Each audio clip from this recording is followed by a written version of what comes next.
Everyone, this is Vikas Kumar and you are watching Maths G. पिछले class में हम लोगों ने current, resistance, potential difference, charges ये सब के बारे में पढ़ा था। थोड़ी बहुत हम लोगों ने सीरीज कनेक्शन के न्यूमेरिकल्स को भी देखा था और उसके बारे में भी पढ़ा था। आज हम लोग रेजिस्टिविटी और कंडक्टिविटी के बारे में पढ़ने वाले हैं। तो इससे ऐसे बच्चे जो अभी तक मेरा वीडियो पीछे वाला नहीं देखे हैं, डिस्क्रिप्शन बॉक्स में उसका सारा लिंक है। सबसे पहले उस वीडियो को आप जाकर के देखें, मेरे चैनल को सब्सक्राइब करें, वीडियो को लाइक करें और इस वीडियो को अपने दोस्तों के साथ जरूर शेयर करें। चलिए शुरू करते हैं। तो सबसे पहले हम लोग जब रेजिस्टेंस को हम लोग पढ़ रहे थे तो हम लोगों ने ये चीज को देखा था क्या कि रेजिस्टेंस जो होता है वो क्या होता है, रेजिस्टेंस इज इक्वल्स टू हमें मिला था क्या, V बाई आई, है ना। जब हम लोग ओम्स को लॉ को पढ़ रहे थे तो हमें क्या मिला था, V इज इक्वल्स टू, हमारे पास ओम्स लॉ क्या था, V equals to I R था। ये हमारा क्या है, ओम्स लॉ है, ठीक है। और इसी ओम्स लॉ से हमें क्या मिला था, R equal to V by R, okay, ठीक है। I इक्वल टू क्या मिला था हमें, V बाई आर मिला था। अब इसका मतलब ये हुआ कि जब हमारा मतलब अगर हमारा क्या हो, एक कांस्टेंट हमारे पास रेजिस्टेंस हो, अगर हमारे पास कांस्टेंट रेजिस्टेंस हो तो जितना ज्यादा हम लोग वोल्टेज सप्लाई देंगे उतना ही ज्यादा क्या होगा, हमें करंट भी मिलेगा। या फिर जितना कम वोल्टेज सप्लाई देंगे उतना ही कम हमें करंट भी मिलेगा, ठीक है। हम लोगों ने यहां तक पढ़ा था। अब ये जो R है, ये जो रेजिस्टेंस है, ये किस किस चीजों पे डिपेंड करती है, ये चीज को हमें देखना है कि ये जो रेजिस्टेंस है वो किस किस चीजों पे डिपेंड करती है।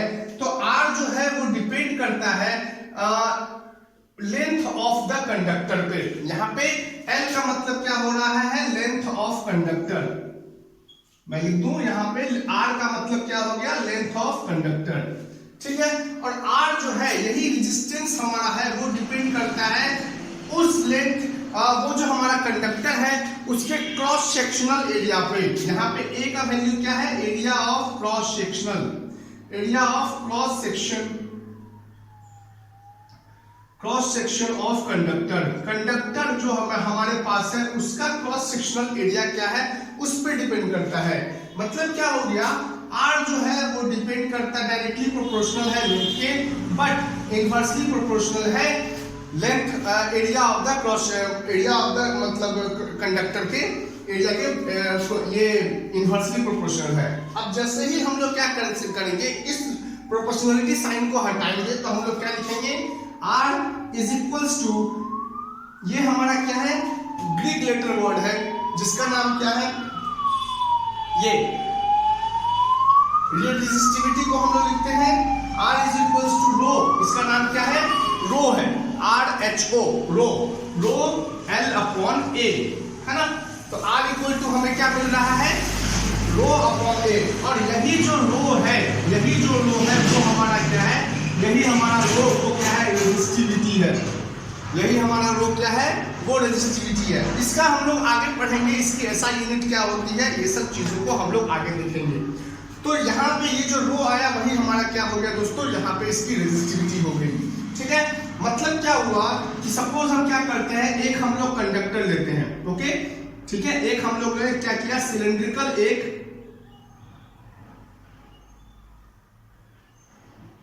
एक हम लोगों ने क्या लिया, कंडक्टर लिया और उसको क्या कर रहा है, वायर से कनेक्ट कर दे रहे हैं, ठीक है।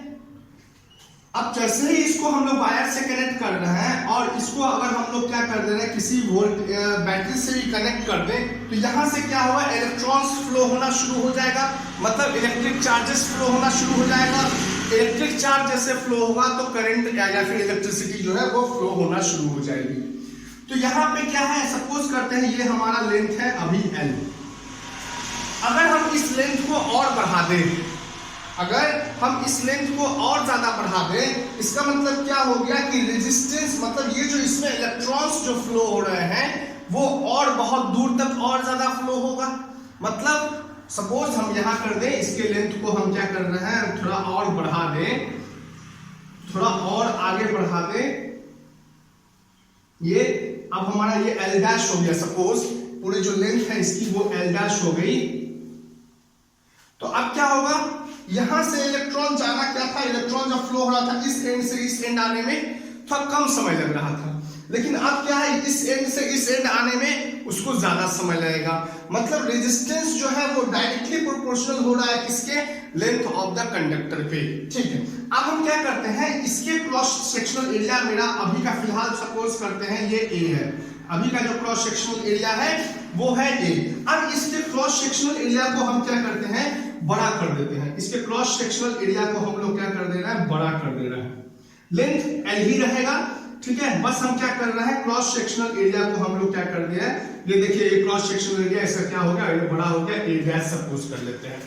अब जैसे इसमें क्या होगा, इलेक्ट्रॉन्स जो होगी वो जाएगा तो कंजस्टेड रहेगा, है ना, वो क्या रहेगा, कंजस्टेड। लेकिन इसमें क्या होगा, इलेक्ट्रॉन्स जो होंगी वो फ्रीली एक जगह से दूसरी जगह जा सकती है, मतलब उनका जो फ्लो होगा बहुत स्मूथली होगा, बहुत आराम से होगा।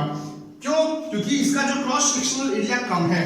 तो क्या होगा, इसका क्रॉस सेक्शनल एरिया कम है तो क्या होगा, रेजिस्टेंस जो होगा वो हमारा ज्यादा होगा, क्रॉस सेक्शनल एरिया कम है क्योंकि। लेकिन यहाँ पे जो हमारा आर डैश आएगा वो डायरेक्टली इनवर्सली प्रोपोर्शनल हो जाएगा उसके क्रॉस सेक्शनल एरिया के। यहाँ पे देखिए, यहाँ पे क्रॉस सेक्शनल एरिया ज्यादा है, ठीक है, लेकिन यहाँ पे क्या होगा, उसकी जो रेजिस्टेंस है वो क्या हो जाएगी, घट जाएगी।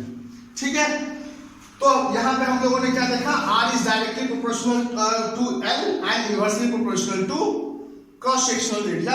अब यही इनवर्सली ये प्रोपोर्शनलिटी का सब साइन हटाएंगे हम लोग, तो क्या डालेंगे हम लोग यहाँ पे, ये रेजिस्टिविटी डालेंगे, ठीक है, रो जिसका नाम है, और इसको हम R equal to rho L by A लिख सकते हैं। ठीक है, कोई दिक्कत हो रहा है, अगर कोई दिक्कत है तो कमेंट में जरूर बताइएगा। ठीक है, अब यहां से हमें इस जगह से, इस वाले फॉर्मूले से हमें क्या दोस्तों मिल जाएगा, यहां मैं लिख दूं इसको कि यहां से रो इक्वल टू क्या मिल जाएगा हमें, आर ए बाई एल मिल जाएगा।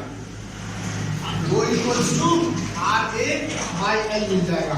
मतलब क्या हो रहा है कि ये जो रेजिस्टिविटी है वो क्रॉस सेक्शनल एरिया के और रेजिस्टेंस के डायरेक्टली प्रोपोर्शनल हो रहा है, और लेंथ के क्या हो रहा है, वो इनवर्सली प्रोपोर्शनल हो रहा है। लेंथ के इनवर्सली प्रोपोर्शनल हो रहा है, और डायरेक्टली प्रोपोर्शनल किसके हो रहा है, उसके क्रॉस सेक्शनल एरिया के और उसके रेजिस्टेंस के। मतलब जितना ज्यादा क्रॉस सेक्शनल एरिया रहेगा, रेजिस्टिविटी और ज्यादा जो है वो बढ़ेगी, या फिर रेजिस्टेंस और जितना ज्यादा रहेगा उतनी रेजिस्टिविटी और ज्यादा बढ़ेगी।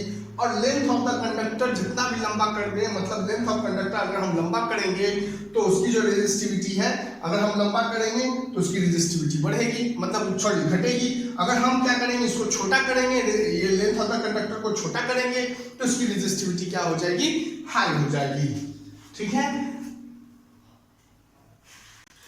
और इसकी जो ये जो रेजिस्टिविटी है वो डिपेंड करती है नेचर ऑफ द कंडक्टर पर भी, नेचर ऑफ द कंडक्टर पर भी। जैसे कि सपोज कर लेते हैं resistivity of copper. Resistivity of copper जो होती है वो होता है 1.68 इंटू 10 टू द पावर -8। अभी हम SI यूनिट के बारे में बताएंगे आपको, ठीक है, -8 अभी हम समझते हैं, अभी हम SI यूनिट के बारे में आपको बताएंगे। और उसी तरह हम लोग क्या लेते हैं, एक हम लोग ये ले लेते हैं, सेमीकंडक्टर ले लेते हैं, जो कि क्या है, रबर है, जो कि क्या है दोस्तों, रबर है। उसका अप्रोक्स होता है 10 टू द पावर 13, है ना। इसकी जो रेजिस्टिविटी होती है वो होती है 10 टू द पावर 13। अब हम चलते हैं इसकी SI यूनिट पे चलते हैं। तो रेजिस्टिविटी इक्वल टू हम लोग क्या लिख सकते हैं, रेजिस्टेंस का जो SI यूनिट होता है वो होता है ओम, एरिया की जो SI यूनिट होती है वो होता है मीटर स्क्वायर, और लेंथ की जो SI यूनिट होती है वो होती है मीटर। 1 मीटर से 1 मीटर कैंसिल हो गया तो हमारे पास क्या रहा, ओम मीटर। मतलब SI यूनिट, किसका SI यूनिट, SI यूनिट किसका, ओम का, है ना। ये रेजिस्टिविटी का जो SI यूनिट होगा वो क्या होगा, ओम मीटर होगा। तो यहाँ पे हम लिख सकते हैं ओम मीटर। ठीक है, तो हम लोग क्या देख रहे हैं, ये कॉपर हमारा कंडक्टर है, ठीक है, ये रबर हमारा इंसुलेटर है।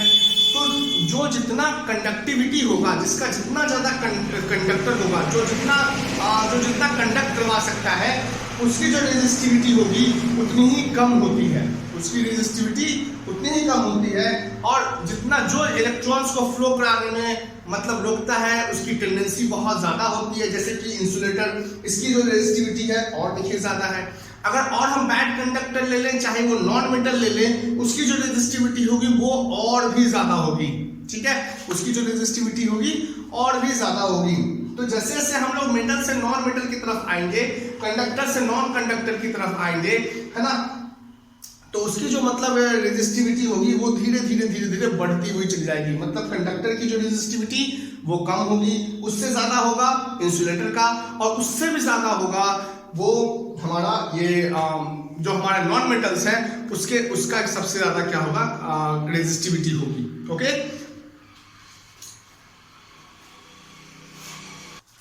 तो आई होप अभी तक आपको ये चीज सारी चीजें जो है वो समझ में आई होंगी। अब हम लोग चलते हैं, हम लोगों ने रेजिस्टिविटी को पढ़ लिया हम लोगों ने, अब हम लोग पढ़ेंगे कंडक्टिविटी को। तो कंडक्टिविटी का मतलब क्या होगा? अच्छा, रेजिस्टिविटी को हम लोग डिफाइन कर सकते हैं, the tendency to resist the flow of current is called resistivity. मतलब एक ऐसा रेजिस्टेंस या फिर एक ऐसी टेंडेंसी जिसकी वजह से हम लोग इलेक्ट्रॉन्स को या फिर चार्जेस को और ज्यादा से ज्यादा रोक सकते हैं, उसी टेंडेंसी को हम लोग क्या बोलेंगे, उसी टेंडेंसी को हम लोग बोलेंगे ये रेजिस्टिविटी बोलेंगे। ठीक है, आगे हम लोग बढ़ते हैं कंडक्टिविटी के बारे में। तो कंडक्टिविटी क्या होता है? कंडक्टिविटी जो होता है वो रेजिस्टेंस का जस्ट अपोजिट होता है, इनवर्स होता है, या फिर बोल सकते हैं रेसिप्रोकल होता है।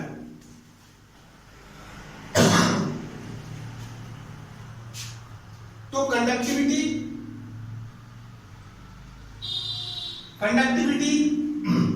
इज इक्वल्स टू होता है 1 बाय रेजिस्टिविटी। 1 बाय रेजिस्टिविटी मतलब कंडक्टिविटी जो हुआ वो रेजिस्टिविटी का उल्टा होता है, या फिर रेजिस्टिविटी जो हुआ वो कंडक्टिविटी का उल्टा होता है। ठीक है, कंडक्टिविटी को हम लोग सिग्मा से लिखते हैं, वो क्या हो जाएगा, वो 1 बाय रो हो जाएगा। ठीक है, कोई दिक्कत है? ये चीज हो जाएगी।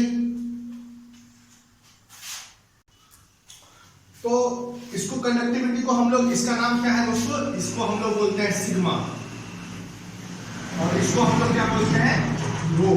क्या बोलते हैं? रो।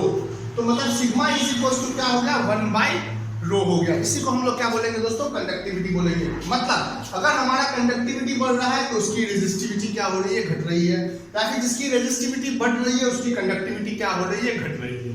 तो मेटल्स के लिए क्या होता है, रेजिस्टिविटी घटती है, मेटल्स के लिए रेजिस्टिविटी घटती है, जिसकी वजह से वो कंडक्टर बिहेवियर जो है, कंडक्टिंग बिहेवियर वो शो करता है। और नॉन मेटल्स की जो कंडक्टिविटी क्या होती है, घटती है, क्योंकि उसकी जो रेजिस्टिविटी क्या होती है वो बढ़ती रहती है। तो आई होप दोस्तों आपको ये वीडियो बहुत पसंद आया है। वीडियो को लाइक करें, शेयर करें, मेरे चैनल को सब्सक्राइब करें, और ये वीडियो अपने दोस्तों के साथ जरूर शेयर करें। Thank you and have a nice day.